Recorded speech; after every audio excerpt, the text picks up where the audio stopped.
हमारा यह देश भारत आजादी के 75 वर्ष उपरांत आज संपूर्ण देश आजादी का अमृत महोत्सव मना रहा है। यह पड़ाव बहुत ही महत्वपूर्ण है। यह पड़ाव है हर उस बलिदान को याद करने का जिसने आज इस देश को एक वैश्विक शक्ति के रूप में खड़ा किया है। आजादी के बाद भारत समस्त दुनिया के मुकाबले काफी पीछे खड़ा था, पर इस देश और देश के लोगों ने जिस हौसले से, जिस परिश्रम से इस देश को बनाया, आज समय है कि उसे याद किया जाए। तो आइए आपको लेकर चलते हैं भारत देश के इन 75 वर्षों की एक यात्रा पर।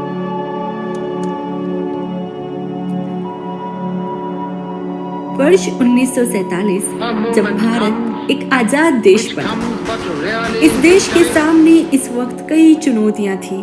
आज भारत को हम जिस अखंड रूप में देखते हैं, इसके पीछे जाने कितने ही राजा और उनके राज्य थे जिन्हें साथ लाया गया और निर्माण हुआ इस अद्भुत देश भारत का।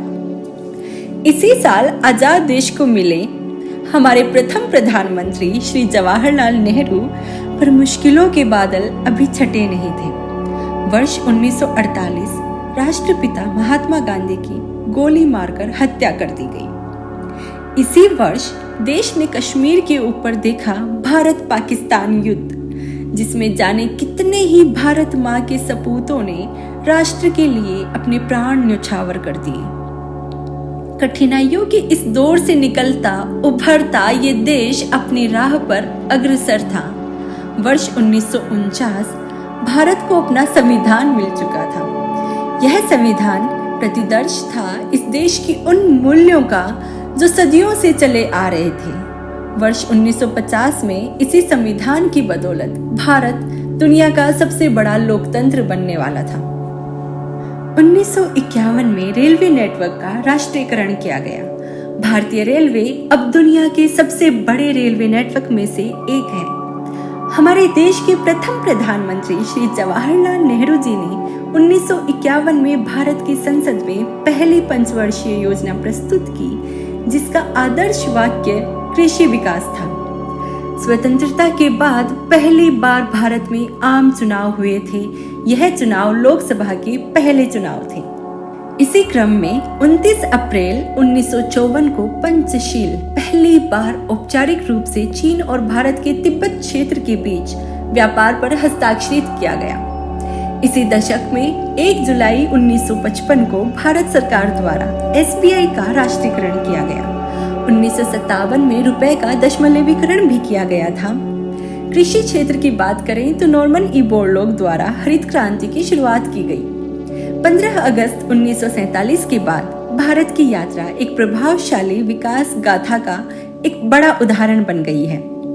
भारत ने कृषि उत्पादन से लेकर परमाणु और अंतरिक्ष प्रौद्योगिकी तक, सस्ती स्वास्थ्य देखभाल से लेकर विश्व स्तरीय शैक्षणिक संस्थानों तक, आयुर्वेद से जैव प्रौद्योगिकी तक सभी क्षेत्रों में संपूर्ण विकास किया है। 1960 का दशक भारत अपने विकास की तरफ अग्रसर था। 15 साल के इंतजार के बाद आखिरकार मुगले आजम लोगों के बीच आ चुकी थी। भारतीय सेना ने गोवा में मार्च कर पुर्तगालियों को निकाल फेंका था। 400 वर्ष में पहली बार भारत किसी भी विदेशी औपनिवेशीकरण से आजाद था। पर यह दशक नवनिर्मित भारत के लिए एक और परीक्षा लेकर आने वाला था। वर्ष 1962 में भारत चाइना युद्ध में भारत को करारी हार का सामना करना पड़ा।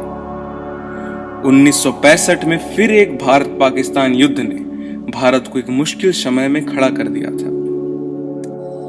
1970 का दशक अपने आप में एक गहरा महत्व रखता है, क्योंकि इस दौरान बड़े वैश्विक परिवर्तन हुए थे जिन्होंने भारत को प्रभावित किया था, जो कि गरीबी और पिछड़ेपन से जूझ रहा एक युवा राष्ट्र था और सिर्फ 23 साल पहले औपनिवेशिक शासन से उभरा था। 1970 वह वर्ष था जब भारत में श्वेत क्रांति की शुरुआत हुई, जिसने दुग्ध उत्पादन के क्षेत्र में भारत को जमीन से आसमान पर पहुंचा दिया। 1971 में पाकिस्तान से युद्ध जीतकर भारत ने बांग्लादेश को अपनी एक अलग पहचान दिलवाई, जो कि कोई मामूली कार्य नहीं था। भारत में वन संरक्षण के लिए चिपको आंदोलन की 1973 में उत्तराखंड के चमोली जिले के रेनी गांव में शुरुआत हुई, जिसने वन संरक्षण में एक अहम योगदान दिया। क्रम में आगे बढ़ते हुए भारत ने 18 मई 1974 को पोखरण में पहला परमाणु प्रशिक्षण पोखरण 1 करके अपने सामर्थ्य से दुनिया को परिचय करा दिया। अंतरिक्ष में अपनी पहचान बनाने के लिए भारत ने 1975 में पहला अंतरिक्ष उपग्रह डिजाइन किया, जिसका नाम खगोल शास्त्री आर्यभट्ट के नाम पर रखा गया। 1980 के दशक ने भारत के राजनीतिक परिदृश्य को मौलिक रूप से बदल दिया और एक आर्थिक क्रांति के बीज बोए।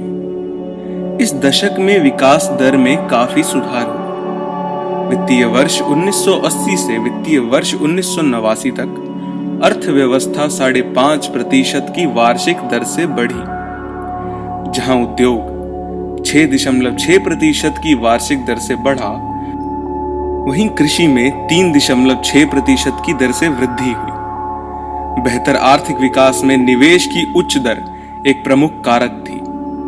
भारत ने 23 जून 1980 में मॉस्को ओलंपिक में हॉकी का स्वर्ण पदक जीता। वहीं 2 जुलाई 1981 को इंफोसिस की स्थापना पुणे में हुई। 25 जून 1983 में भारत ने प्रूडेंशियल विश्व कप जीता, जिसे अब आईसीसी क्रिकेट विश्व कप के रूप में जाना जाता है। 2 अप्रैल 1984 में स्क्वाड्रन लीडर राकेश शर्मा को सोवियत के सोयुज़ T-11 स्पेसक्राफ्ट से अंतरिक्ष में छोड़ा गया। 18 जुलाई 1980 को SLV-3 श्रीहरिकोटा से सफलतापूर्वक लॉन्च किया गया। 90 के दशक ने समूचे विश्व को एक स्पष्ट संदेश दिया। भारत की संप्रभुता पर कितने ही प्रहार हों, शांति भंग करने के कितने ही प्रयास हों, यह राष्ट्र एक बेदाग छवि के साथ निरंतर प्रगति के पथ पर अग्रसर रहेगा। समस्त कठिनाइयों के बीच इस दशक ऑपरेशन शक्ति के तहत पोखरण में 5 परमाणु बम परीक्षण ने भारत की परमाणु शक्तियों का परिचय सारी दुनिया को देकर विरोधी ताकतों को सचेत एवं चकित तो कर ही दिया, एवं यह भी स्पष्ट कर दिया कि अपनी आंतरिक एवं सीमाओं की सुरक्षा के लिए यह देश किसी भी हद तक जाने में सक्षम है। कारगिल युद्ध के ऑपरेशन विजय, जिसे किसी भी परिचय की आवश्यकता नहीं, ने भारत के विराट सैन्य बल का परिचय सीमा पार देकर यह घोषणा कर दी कि किसी भी प्रकार की अस्थिरताएं राष्ट्र की सीमाओं को कमजोर करने में सक्षम नहीं हो सकती। निरंतर शक्ति प्रदर्शन करते हुए भी भारत ने वैश्वीकरण की ओर कदम बढ़ाने में भी संकोच नहीं किया और निजीकरण एवं बाजार के उदारीकरण की नीतियों की स्थापना कर नींव रखती विशाल औद्योगिक एवं वित्तीय परिवर्तन और विकास की। 21वीं सदी का भारत वैश्वीकरण एवं विज्ञान की दृष्टि से भारत के लिए अहम रहा। वर्ष 2005 में संसद द्वारा RTI अधिनियम पारित किया गया, जिससे लोग सरकारी अधिकारी से कोई भी जानकारी प्राप्त कर सकते हैं। ग्रामीण विकास की बात करें तो 2005 में महात्मा गांधी राष्ट्रीय ग्रामीण विकास अधिनियमित किया गया। वर्ष 2007 में प्रतिभा पाटिल देश की पहली महिला राष्ट्रपति बनी। संसद ने 2009 में RTE विधेयक पारित किया, जिसने शिक्षा को हर बच्चे का मौलिक अधिकार बना दिया। विज्ञान की बात करें तो भारत के अंतरिक्ष यान SRI-1 ने 12 दिवसीय परीक्षण उड़ान सफलतापूर्वक पूरी करी एवं अक्टूबर 2008 को चंद्रयान का सफलतापूर्वक लॉन्च किया गया। खेलों में भी भारत का विशेष योगदान रहा। भारत ने दिल्ली में वर्ष 2010 में कॉमनवेल्थ गेम्स की मेजबानी की और इतिहास में पहली बार भारत ने 101 पदक जीते। बीजिंग ओलंपिक 2008 में 10 मीटर एयर राइफल में स्वर्ण पदक जीतने वाले पहले भारतीय अभिनव बिंद्रा बने।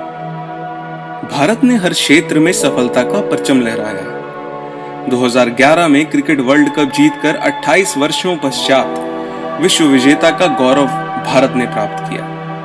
राष्ट्रमंडल एवं ओलंपिक खेलों में भी भारत का प्रदर्शन बहुत ही सराहनीय रहा। विज्ञान के क्षेत्र की बात करें तो विश्व में भारत ही ऐसा पहला देश है जिसने प्रथम प्रयास में ही मंगल ग्रह पर पहुंचने का इतिहास रचा। भारतीय क्षेत्रीय नौवहन उपग्रह प्रणाली हो या सबसे भारी वाणिज्य मिशन की सफल लॉन्चिंग हो, इसरो का योगदान अंतरिक्ष में भारत के वर्चस्व को बढ़ाने में बहुत ही अहम रहा है। भारत राष्ट्र तेज गति से अंतर्राष्ट्रीय स्तर पर भी अपनी पहचान बना रहा है। कोविड-19 जैसे भयावह महामारी के समक्ष भी भारत ने न सिर्फ अपनी सुरक्षा सुनिश्चित की, बल्कि दुनिया भर में हर तरह की मदद मुहैया कराई। इस महामारी के दौर में भारतीय परंपरा जैसे कि योगासन, अभिवादन के लिए हाथ जोड़ना, जूते चप्पल बाहर उतारना, आयुर्वेद में उपयोगी गिलोय आदि का सेवन पूरे विश्व में प्रचलित हुआ। वर्तमान में भारत अपनी रक्षा सुरक्षा में पूर्णतः सक्षम होता जा रहा है। राफेल का आगमन हो या अग्नि 5, ब्रह्मोस, हेलिना जैसे भारत में निर्मित मिसाइल का सफल परीक्षण, सभी भारत की ताकत का एक सूचक है। आज हम आजादी के 75 वर्ष का जश्न मना रहे हैं। अपने देश के वीर वीरांगनाओं की आहुति से निर्मित भारत राष्ट्र अपने वर्चस्व को विश्व में अनेक माध्यमों से स्थापित करते हुए हर क्षेत्र में नई बुलंदियों की ओर अग्रसर है। जय हिंद।